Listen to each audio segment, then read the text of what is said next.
স্বাগত জানাচ্ছি চ্যানেল 24 এর নিয়মিত আয়োজন বিভাগীয় খবরে। ভিন্ন রকম সব সংবাদ নিয়ে আমাদের এই আয়োজন। আজ জানাবো সিলেট বিভাগের জেলাগুলোর খবর। আপনাদের সাথে আছি আমি কাশফিয়া রুহি। মৌলভীবাজারের হাওড় অঞ্চলে বোরো ধান ঘরে তোলার ধুম পড়েছে। সকাল থেকে রাত রোদ বৃষ্টি উপেক্ষা করে স্বপ্নের সোনালী ফসল ঘরে তুলছেন কৃষকরা।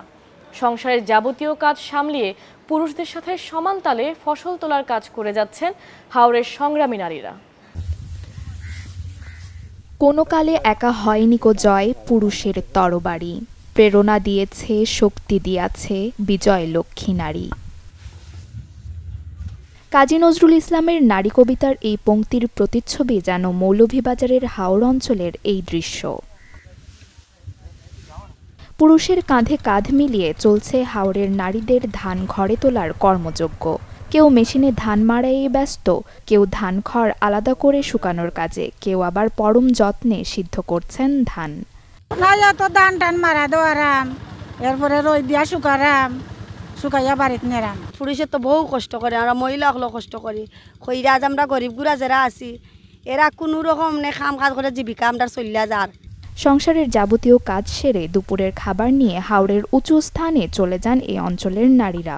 সেখানেই দুপুরের খাবার সেরে মা, কন্যা, পুত্র, বাবা সবাই মিলে সারাদিন ধান তোলার কাজে মগ্ন থাকেন হাওড়ে।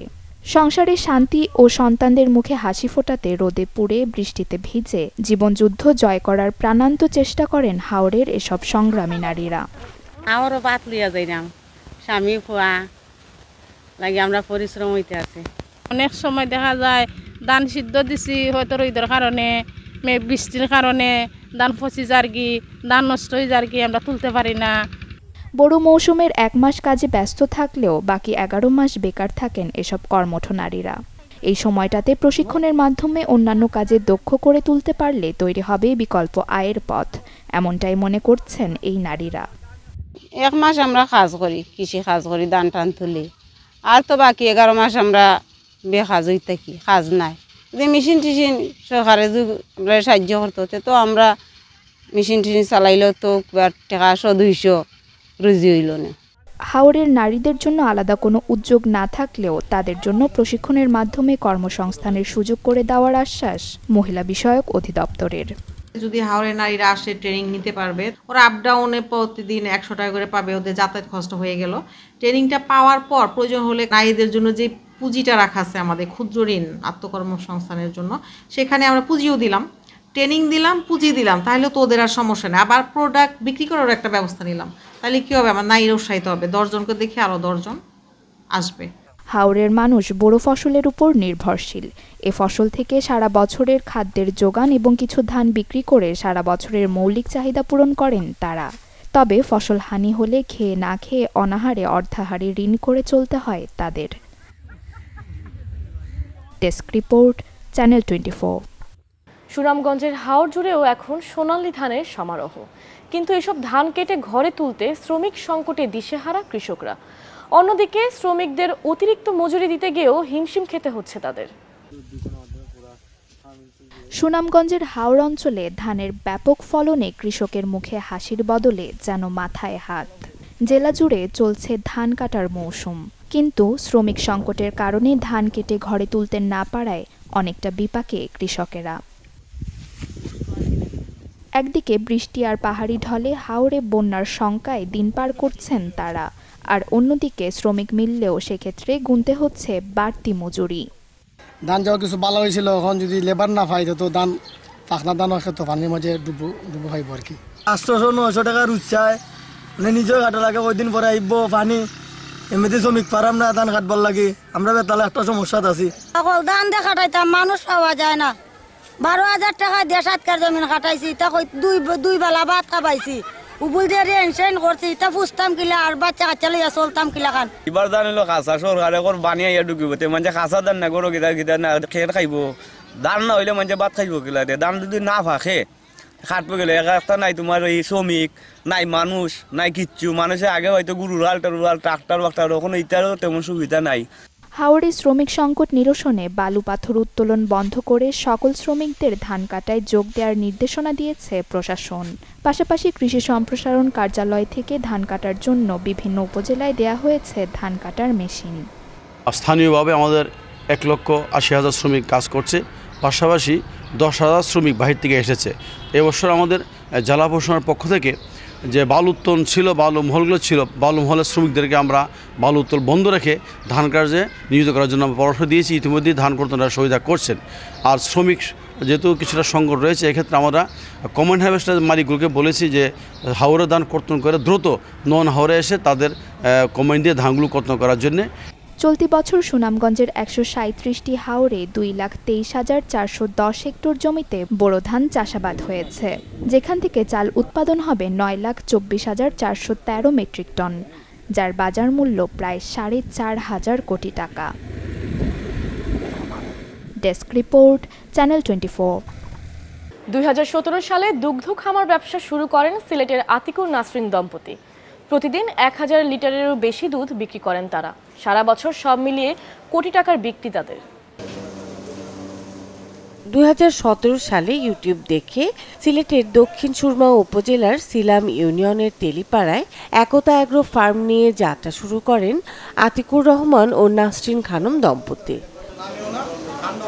মাত্র কয়েকটি গাভী দিয়ে যাত্রা শুরু করলেও বর্তমানে ছোট বড় মিলিয়ে শতাধিক গাভী আছে তার খামারে। আমরা স্বামী সন্তান আমরা সবাই পরিশ্রম করছি, তারপরে সফলতার মুখ দেখেছি। যদি কেউ 5টা গরু দা শুরু করে তার মিডিল ইস্ট যাইতে হবে না, কেউ যদি 2টা গরু দা শুরু করে তার মিডিল ইস্ট যাইতে হবে না, কিন্তু স্বপ্নটা বাস্তবায়নে নিজেকে কঠোর পরিশ্রম করতে হবে। বর্তমানে আমাদের তো 1050 লিটারের মতন দুধ সেল হয়। বর্তমানে 20 জনের মতো কর্মচারী কাজ করছেন এ খামারটিতে। এছাড়া পড়ালেখার পাশাপাশি পারিবারিক খামারটি দেখাশোনা করছেন তাদের বিশ্ববিদ্যালয় পড়ুয়া সন্তানও। আব্বু আম্মু বাইরের দিকটা দেখতেছে, আমি ইন্টারনাল যে বিষয়গুলো দুধ দোয়ানো, তারপরে হিসাব নিকাশ, তারপরে যে কোনো গরুর চিকিৎসা বা কোনো সমস্যা এগুলো করতেছি। নিজেদের জমি থেকে প্রয়োজনীয় গাভীর খাবার জোগাড় দেওয়ার পাশাপাশি রেখেছেন আধুনিক প্রযুক্তির মিল্কিং মেশিনও, যা দিয়ে প্রতি মিনিটে 1.5 থেকে 2 লিটার দুধ টানা যায়। প্রতিদিন এ ফার্ম থেকে উৎপাদিত হচ্ছে 1000-এর বেশি লিটার দুধ, যা থেকে বছরে আয় কোটি কোটি টাকা। Desk report, channel 24। আধুনিক পদ্ধতিতে বাচ্চা উৎপাদন করে আসছে হবিগঞ্জ আঞ্চলিক হাঁস প্রজনন খামার। সরকারি স্বল্প মূল্যে ওই খামার থেকে প্রতি মাসে বাচ্চা ক্রয় করছেন প্রান্তিক খামারিরা, যা স্থানীয় খামারে লালন পালন করে অনেকটাই লাভবান খামারিরা। প্রায় 10 কোটি টাকা ব্যয়ে 2007 সালে হবিগঞ্জের শায়েস্তাগঞ্জ উপজেলার বিরামচর এলাকায় আঞ্চলিক হাঁস প্রজনন খামার স্থাপন করে প্রাণী সম্পদ অধিদপ্তর। খামারটিতে স্থাপন করা হয় প্রায় 1.5 কোটি টাকা মূল্যের 2টি বাচ্চা ফোটানোর ইনকিউবেটর। বেকার লোকের কর্মসংস্থান সৃষ্টির লক্ষ্যে আধুনিক পদ্ধতিতে প্রতি মাসে 5 থেকে 5,500 বাচ্চা উৎপাদন করছে প্রতিষ্ঠানটি। দেশি হাঁসের চেয়ে অনেক বেশি ডিম উৎপাদন করে ও অল্প সময়ে ওজন বাড়ে খামারের এই উন্নত প্রজাতির হাঁসের। লাভ বেশি হওয়ায় খামার থেকে বাচ্চা নিতে আগ্রহ বাড়ছে খামারিদের। বাড়ির কাছে হাঁস ফার্ম হওয়াতে আমরা খুব সুবিধা পাচ্ছি, আমরা সরকারি রেটে নিতে পারতেছি এবং খুব সহজেই তাদের কাছ থেকে কিনে নিয়ে আমরা পালন করতে পারি। আমি আসছি এখানে শায়েস্তাগঞ্জ হাঁস প্রজনন খামারে, এখান থেকে 200 বাচ্চা নেওয়ার জন্য। আমি আমার বাড়িতে ছোট্ট একটা জায়গায় হাঁস পালার জন্য উদ্যোগ নিয়েছি। খামারিরা জানান, বাহিরের তুলনায় খামারের বাচ্চার গুণগত মান ভালো। বাজারে ব্যাপক চাহিদা ও ভালো দাম থাকায় স্থানীয়ভাবে লালন পালন করে অনেকটাই লাভবান তারা। তারার যে হাঁসের গুণগত মান এটা খুবই ভালো, হাঁসের ডিমও বড়।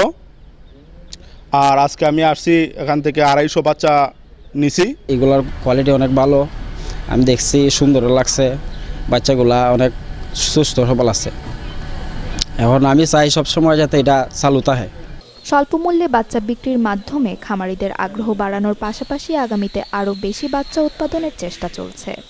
এখন বর্তমানে আমার খামারে প্রায় 1800-এর মতো ব্রিডিং স্টক অ্যাপ্রোচিংয়ে আছে। এর মধ্যে পুরাতন স্টকটা ডিম কন্টিনিউ আমরা মেশিনে ইনস্টল করছি, আর নতুন যে স্টকটা একটা অ্যাপ্রোচিংয়ে আছে এটা হয়তো মাসখানেক পরে আমরা আবার তার ডিমটা হ্যাচারিতে ঢোকাতে পারবো। তখন হয়তো এখন আমরা মাসে 5,000 বা 5,500 বাচ্চা আমরা কৃষক পর্যায়ে বিতরণ করতে পারি, তখন হয়তো আর একটু বেশি করতে পারবো এবং সেটা হয়তো আগামী অর্থ বছর থেকে এখানে কার্যক্রমটা আরও জোরদার হবে। 2012 সালের শেষের দিকে 3 একর জায়গা জুড়ে খামারটি সম্প্রসারণ করা হয়। 9 কোটি 90 লাখ টাকা ব্যয়ে নির্মিত হয় অফিস সহ বাকি ভবনগুলো। Desk report, channel 24। এই ছিল আজকের বিভাগীয় খবরে। আগামীকাল নতুন স্বাদ ও ভিন্ন গল্পে আবারও হাজির হব, সাথেই থাকবেন।